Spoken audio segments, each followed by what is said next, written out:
All right, it is a Monday, and every Monday we're joined by Economics Editor Tshepo Mongoai, and we're going to talk about BEE shares.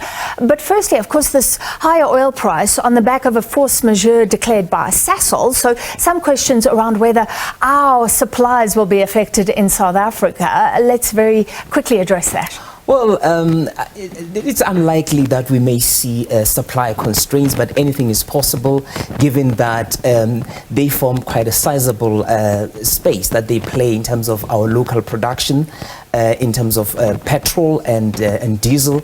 So it is quite important that indeed the issues that they are experiencing are ironed out on time.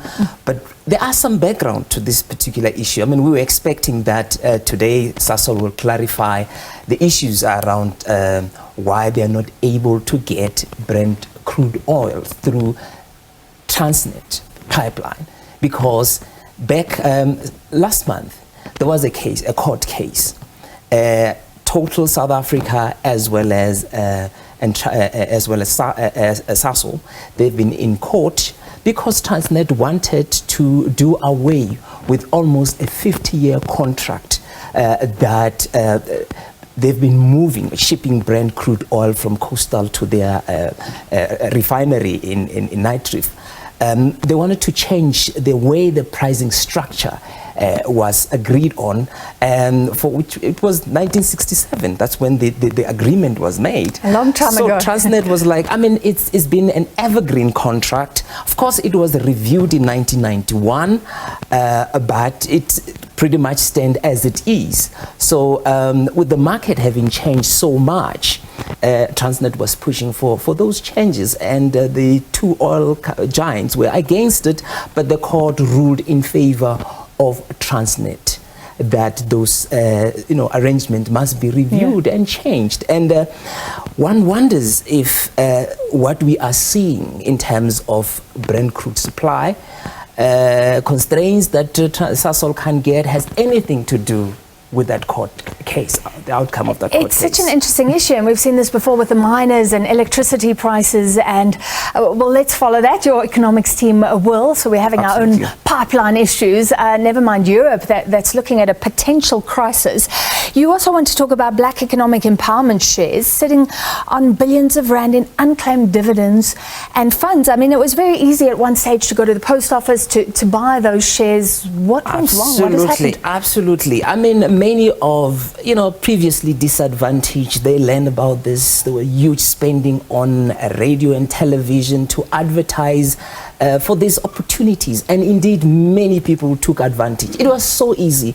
All you had to do, as you indicated, was to go to your nearest post office, buy those shares. I mean, some people spent 10,500. But the challenge is, what we are seeing is the very same people are not claiming those shares.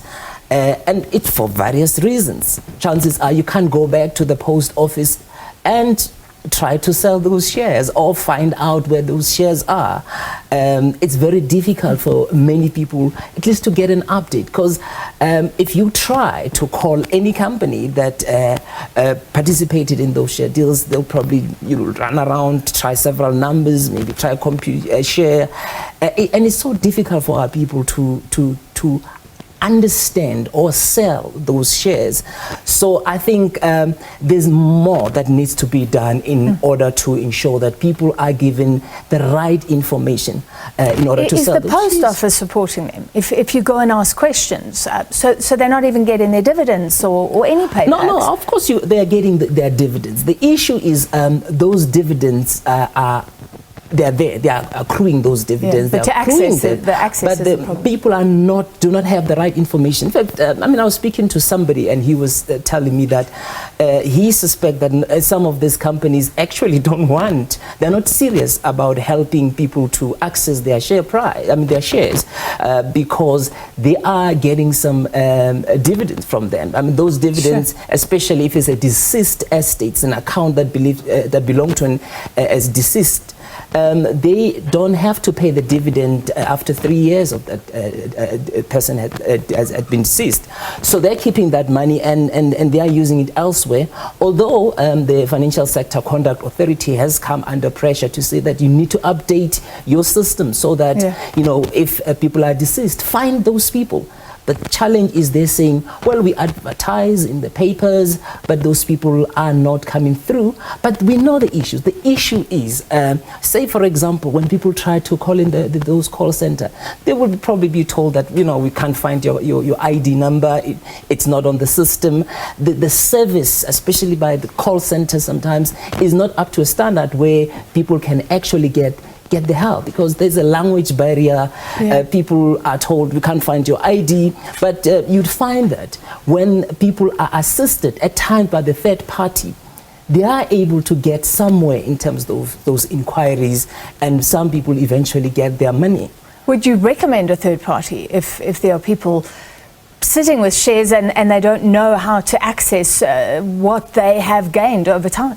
Well, it's huge money that is sitting there, so that is attracting third-party, so-called tracing agencies that are actually taking advantage. But obviously, they take a commission from that, and you know, the company should have been trying to find solutions internally to find those people or their dependents at least. I mean, we know that one example was that, for example, people usually back in the days, they would take their IDs when they are in matric or they're going to universities, and some of those people are recorded as the beneficiaries. So when you go to those companies, you only see a name, there's no ID, and then there's an ID of deceased. So you can't track it down to dependents, and companies also don't just want to pay because they want to be sure that they're paying it to the right people. So people are not getting help. Hopefully they're listening. So at least be proactive now. If you encourage the sale of BEE shares in the past, please follow that for us. And thank you for an update. Every Monday, he joins us, SABC News Economics Editor, Tshepo Mongoai.